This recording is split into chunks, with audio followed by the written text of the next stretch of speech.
Hi hello నమస్తే welcome to కథనగల్లు YouTube channel. ఈరోజు మరో కొత్త టాపిక్తో మీ ముందుకు వచ్చానండి. టాపిక్ ఏంటంటే దేశంలో అసలు ఏం జరుగుతుంది అనే టాపిక్కు సంబంధించి పూర్తి వివరాలు తెలుసుకునే ముందు నాది ఒక చిన్న రిక్వెస్ట్ అండి. Please subscribe my YouTube channel కథనగల్లు YouTube channel. దీని లోపల విద్య ఉద్యోగ ఉపాధి అవకాశాలకు సంబంధించిన వీడియోస్తో పాటు మరెన్నో యూస్ఫుల్ వీడియోలు మీ ముందుకు వస్తాయి కాబట్టి ప్రతి ఒక్కరికి ఉపయోగకరంగా ఉంటాయి. So please subscribe my YouTube channel కథనగల్లు YouTube channel. ఇక లేట్ చేయకుండా టాపిక్లోకి వచ్చేద్దాం. మన దేశం భారతదేశం. అయితే భారతదేశం లోపల ఒకే రాజ్యాంగం ఉండాల్సిన చోట, అందరికీ ఒకే రకమైన హక్కులు ఉండాల్సిన చోట రకరకాల హక్కులు, రకరకాలుగా బాధ్యతలు ఉన్నాయి. దానికి సంబంధించి చూసుకున్నట్టయితే చాలా మంది అందరూ ఒకే రకంగా ఫాలో అవ్వాల్సి ఉండగా కొందరు మాత్రం దానికి అతీతులుగా ఫీల్ అవుతుంటారు. సో దానికి సంబంధించి క్లియర్గా చూసుకున్నట్టయితే దేశానికి దేవాలయం లాంటిది భారతదేశం యొక్క పార్లమెంట్.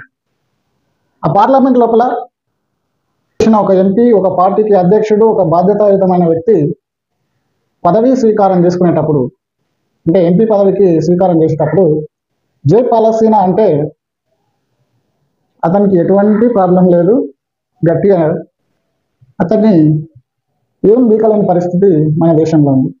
కానీ ఇదే భారతదేశం లోపల గల ఒక రాష్ట్రం లోపల, జమ్మూ కాశ్మీర్ లోపల భారత్ మాతాకి జై అన్న పాపానికి సెక్యూరిటీ సిబ్బంది ద్వారా ఎత్తుకొని వెళ్ళి అసెంబ్లీ బయట పడేయడం జరిగింది. ఎక్కడి పరిస్థితో అర్థం కావట్లేదు. మన దేశం లోపల మన దేశం గురించి మాట్లాడడం కూడా తప్పైంది. ఎక్కడో ఉన్న మనకు సంబంధం లేని పాలస్తీనా గురించి మాట్లాడితే తప్పు కాలేదు, కానీ మన దేశానికి సంబంధించి భారత్ మాతాకి జై అంటే తీసుకొని వెళ్ళి బయట పడేయడం ఏంటో. ఇక ఇటువంటి సంఘటన మరొకటి చెప్తానండి. 30 ఏళ్ల క్రితము ఒక వ్యక్తి 60 రూపాయలు చోరీ చేశాడని, అంటే దొంగతనం చేశాడని అతనికి రీసెంట్గా 30 ఏళ్ల క్రితం దొంగతనం చేసిన వ్యక్తికి 30 ఏళ్ల తర్వాత అతన్ని పట్టుకొని జైల్లో వేయడం జరిగింది. అతని పైన కేసు ఫైల్ చేయడం జరిగింది. అదే నా దేశం లోపల 7,000 కోట్లు, 9,000 కోట్లు, 1,000 కోట్లు దొంగతనాలు చేసి విదేశాలకు పారిపోయినవి కానీ, లోకల్లోనే ఉన్న లీడర్లు కానీ, అధికారులు కానీ 1,000 కోట్ల దోపిడీ చేసే వారిపైన ఎటువంటి కేసులు లేకుండానే పెద్ద అధికంతో తిరుగుతున్న వ్యక్తులు చాలామంది ఉన్నారు. వీరు ఆ పోలీసులకు కనపడట్లేదా, వ్యవస్థలకు కనిపించట్లేదా అనేది మనం ఒకసారి ఆలోచించవలసిన విషయం. ఇంకొకటి ఏంటంటే ఏవైనా కేసులు ఉంటే ప్రభుత్వ ఉద్యోగానికి అనర్హత. కానీ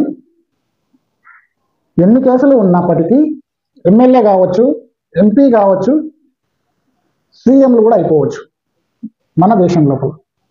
అంతేకాకుండా ప్రస్తుతం జైల్లో ఉండి కూడా దేశ భద్రతకు సంబంధించి కానీ ఇతరత్ర ఆరోపణలపై కానీ శిక్ష పడిన వారు జైల్లో ఉండి కూడా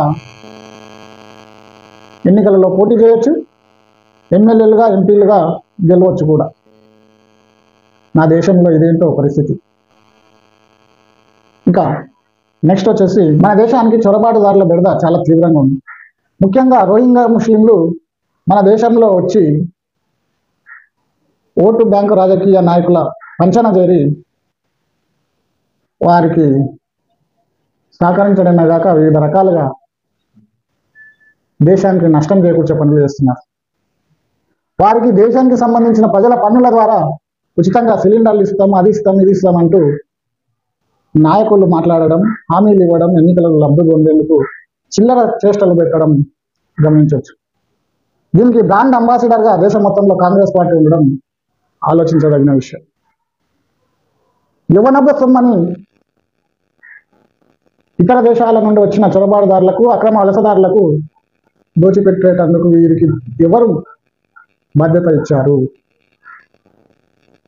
వాళ్ళ అబ్బ సొమ్ము పంచిపెట్టుకోకో, కానీ దేశానికి సంబంధించిన సొమ్మును పంచిపెట్టడానికి వీళ్లకు ఏంటి హక్కు అని అడగాల్సిన అవసరం ఉందా లేదా? ఆలోచించండి మిత్రులారా. సో ఇట్లాంటి మరెన్నో యూస్ఫుల్ వీడియోస్ కోసం, మరెన్నో ఫ్యాక్ట్ కోసం చూస్తూనే ఉండండి కథనగల్లు యూట్యూబ్ ఛానల్. దీని లోపల విద్యా ఉద్యోగ ఉపాధి అవకాశాలకు సంబంధించిన వీడియోస్తో పాటు మరెన్నో యూస్ఫుల్ వీడియోస్ మీ ముందుకు వస్తాయి కాబట్టి తప్పనిసరిగా మీ అందరికీ ఎంతగానో ఉపయోగకరంగా ఉంటాయి. So please subscribe my YouTube channel కథనగల్లు YouTube channel.